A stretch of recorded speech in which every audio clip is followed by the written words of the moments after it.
건강한데 나 잘 되고 있는 거야. 아니라는 거예요. 내가 신앙생활 잘하고 있는가 잘못하고 있는가 이 기준은 과연 내가 하나님의 뜻을 따르고 있는가 아닌가에 있어야 한다는 것입니다. 비록 내 현실 상황이 어렵게 보여도 하나님의 뜻만 따라가면 잘하고 있는 것이고, 반면에 아무리 현실 상황이 좋아 보이고 축복받는 것 같아도 하나님의 뜻대로 가고 있지 않으면 잘못 가고 있는 거예요. 제가 어떤 상황 속에서 그런 생각한 적이 있었어요. 내가 이렇게 어떤 돈을 잘 버네? 수입이 괜찮네? 하나님이 나와 함께 하시네? 라고. 그러니까 사람이 마음이 그래요. 그렇게 생각하고 싶어지는 거예요. 근데 그렇게 되면요, 하나님을 더 의지하지 못해요. 내가 하는 것 같고. 그때 위기가 찾아오는 거죠. 구약에 요셉이라는 인물이 있습니다. 요셉은 어릴 적에 하나님으로부터 약속의 꿈을 받았던 사람이에요. 근데 현실은 반대로 가요. 그러니까 그 꿈에서는 나를 높여주고 내가 어떤 높임받는 자리에 올라간다고 요셉은 분명히 꿈을 꿨는데, 현실에서는 형들에 의해 노예로 팔려가고 억울하게 범죄자로 몰려 감옥에까지 가고 끝없이 추락하는 것처럼 보입니다. 근데 이러한 요셉에 대해 성경에 뭐라고 그랬냐? 창세기 39장 3절에 그 주인이 여호와께서 그와 함께 하심을 보며 또 여호와께서 그의 범사에 형통케 하심을 보았더라 했습니다. 또 39장 23절에는 감옥에 갇혔을 때 전옥은, 즉 그 옥을 전체를 관리하는 사람은 그의 손에, 요셉의 손에 맡긴 것을 무엇이든지 돌아보지 아니하였으니 이는 여호와께서 요셉과 함께 하심이라 여호와께서 그의 범사에 형통케 하셨더라 했습니다. 자, 여러분, 이걸 통해서 우리가 뭘 알 수 있냐? 요셉은 지금 노예로 팔려갔어요. 감옥에 갇혔어요. 현실을 보면 너무 정말 암울해요. 근데 형통케 하셨다고 했어요. 이 얘기는 뭐냐? 요셉은 그 안에서도 하나님의 뜻대로 살았다는 거예요. 나 왜 이렇게 어렵게, 이런 상황, 내 옛날에 꾼 꿈은 뭐야? 나 왜 이렇게 오히려 어려워져? 이게 아니라 요셉은 그 상황에서 이게 바로 하나님 믿는 사람이에요. 그렇기 때문에 그는 거기서 하나님의 뜻을 쫓았기 때문에 하나님이 형통케 하셨다고 말씀을 하고 있다는 사실입니다. 근데 우리가 이렇게 이러한 사실을 머리로는 알고 있지만 막상 현실에서 하나님의 뜻을 따르기가 쉽지 않다는 거예요. 왜 그러냐? 사람은 기본적으로 하나님의 뜻과 반대로 가려는 경향이 있기 때문입니다. 사람은 죄성을 가지고 태어나서 죄 가운데 살아온 기본적인 성향이 있기 때문에 그런 거예요. 물론 이것은 주님을 믿기 이전입니다. 하지만 우리가 주님을 믿는다고 해서 하루아침에 180도 바뀌는 게 아니죠. 바로 주님을 믿으면서부터 이제 내가 그동안 살아왔던 삶의 방향과 목적을 하나님의 뜻에 맞게 바꾸어 나가는 게 신앙생활입니다. 이때 내 뜻을 쉽게 적고 하나님의 뜻을 따르는 사람도 있지만 그렇지 못하는 사람도 있다라는 거예요. 성경에 보면 이걸 참 잘하신 분이 있어요. 사도 바울이세요. 사도 바울은 본인의 의의가 너무 강했기 때문에 이것이 하나님의 뜻이다라고 생각하고 잘못된 길을 가고 있었어요.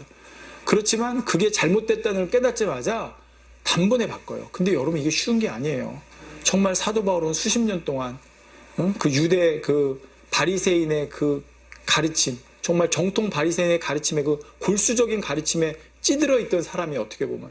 근데 주님을 만나자마자 그 모든 걸 바꾸더라는 거예요. 한 번은 사도 바울이 전도 여행을 가야 되는데 사도행전 16장에 보니까 본인은 아시아로 가려고 그랬어요. 근데 하나님의 뜻은 그게 아니었어요. 환상 중에 그를 마게도니아, 유럽 쪽으로 이끄세요.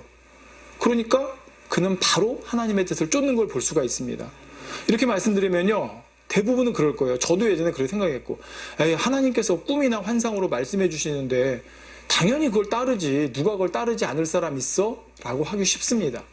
근데요, 현실에선 그렇지가 않아요. 내가 뜻하는 게 있고 내가 고집하는 게 있잖아요.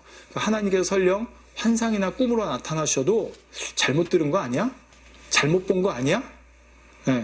이렇게 생각하게 되고 자기 뜻을 쫓으려고 하는 경우가 더 많다라는 거예요.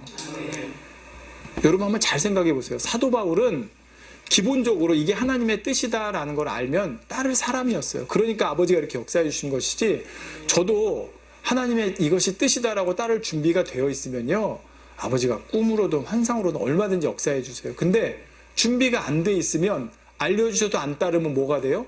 불순종이 돼요. 하나님께 담이 되잖아요. 그러니까 아버지가 알려주실 수가 없는 거예요. 여러분, 이걸 가장 잘 알 수 있는 게 고린도후서 12장에 보면 이런 게 나옵니다. 사도 바울이 가시가 있었어요. 사단의 사자. 이제 자기의 육체적인 어떤 부분을 괴롭히는 어떤 고통이 있었던 것 같아요. 자, 이에 대해서 고린도후서 12장에 보면 사도 바울이 하나님께 3번 기도했다는 기록이 나옵니다. 이거 좀 고쳐달라고, 치료해달라고. 그러니까 사역하는데 얼마나 이게 걸림돌이 됐겠어요. 불편함이 됐고 또 은혜가 안 됐을 거 아니에요. 사람들이 볼 때 저렇게 하나님 잘 믿고 권능까지 행하는 분이 왜 본인에 있는 건 저건 치료 못하지, 이렇게 말입니다. 그래서 사도 바울도 하나님께 3번이나 기도했어요. 그랬더니 주님께서 오신 답은 뭐냐? 내 은혜가 내게 족하다. 이는 내 능력이 약한 데서 온전하여 짐이라 말씀을 하십니다. 그러니까 쉽게 말해 치료해주지 않겠다는 거예요. 너 지금 은혜 족해. 그냥 그걸로 족하다는 겁니다. 자, 이렇게 말씀하셨을 때 사도 바울의 반응이 참 놀랍습니다. 고린도후서 12장 9절 후반절에서 10절에 이러므로 도리어 크게 기뻐함으로 나의 여러 약한 것들에 대하여 자랑하리니 이는 그리스도의 능력이 내게 머물게 하려 함이라. 그러므로 내가 그리스도를 위하여 약한 것들과 능욕과 궁핍과 핍박과 곤란을 기뻐하노니 이는 내가 약할 그때의 곧 강함이라 했습니다. 자, 치료해달라고 간절히 3번이나 기도했는데 그게 내 뜻이 아니야. 그러니까 언제 그랬냐는 듯이 도리어 크게 기뻐한다 했어요. 그리고 나서 오히려 이제는 한술 더 떠서 자기 약한 것들, 부끄러울 수 있는 것들이잖아요. 지도자의 위치에 있는 사람이. 근데 그거를 다 오히려 자랑한다고, 공개하고 자랑한다고 그렇게 고백하고 있습니다. 여러분, 만약에 제가 많은 성도들을 이끄는 어떤 모임의 머리예요. 근데 나의 부끄러움이 있고 나의 연약함이 있어요. 근데 그걸 여러분 오히려 자랑한다? 내려놓는다? 그게 과연 쉬울까요? 사람은 그러기가 쉽지 않아요. 나를 더 온전하게 보이기 원하고 저 사람들이 나를 더 존경하는 사람으로 보이게 하기 위해서 나를 더 완벽하게 꾸미려고 그렇게 보여주려고 하기가 쉬워요. 나의 연약함, 나의 부족함, 나의 부끄러운 모습들을 내려놓기가 쉽지 않다는 거예요. 근데 사도 바울은 그렇게 하시잖아요. 오히려 전도할 때도 나인 죄인 중에 괴수라고. 나 이렇게 하나님 말씀대로 잘 살던 사람이야가 아니라 나 이렇게 난 죄인 중에 괴수였습니다. 이런 나를 하나님이 만나주셨고 주님이 만나주셨습니다. 오히려 그게 더 은혜가 되는 거예요. 정말 내가 보기에 너무 갖고 싶고 너무 되고 싶고 너무 원하는 것이 있어도 안 돼 하시면 아멘 할 수 있는 거. 예. 이게 바로 그러니까 여러분, 내가 하기 싫은 거, 내가 되기 싫은 거, 내가 원하지 않는 거, 그거 하지 마. 이건 누구나 다 안 하죠. 야, 너 그거 나 저거 싫었는데 잘 됐다 이렇게 되죠. 근데 내가 너무 하고 싶어요. 내가 너무 갖고 싶어요. 내가 절대 놓고 싶지 않아요. 내가 절대 놓치고 싶지 않아요. 내가 결코 잃고 싶지 않아요. 근데 그거를 하나님께서 놓으라 하세요. 그거 안 된다 하세요. 그거 반대로 가라고 하세요. 그럴 때도 오히려 사도 바울처럼 도리어 기뻐하고 감사할 수 있는지. 하나님께서 야, 너의 가장 부끄러운 거, 너의 가장 약한 거, 그걸 오히려 하나님께서 여기서 자랑하라고 하지 않으셨어요. 근데 오히려 사도 바울은 거기서 자기가 스스로 내가 자랑하겠다 해요. 왜? 내가 약한 데서, 그러니까 내가 이렇게 부족하고 나 이렇게 아무것도 아니라고 하는 것을 인정하는 데서 내가 하나님만을 붙잡을 수 있구나. 거기서 정말 하나님의 능력이 나오는 거라는 걸 깨달았잖아요. 아까 첫 번째 말씀드렸죠. 나를 의지하지 않아야 하나님을 붙잡아요. 그걸 깨달으니까 사도 바울은 고백하는 거예요. 오히려 나의 부족한 걸 하겠다고.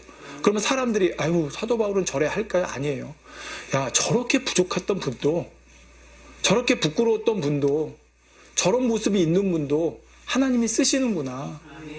그럼 나도 하나님이 쓰실 수 있겠구나. 나도 받으실 수 있겠구나. 이거예요.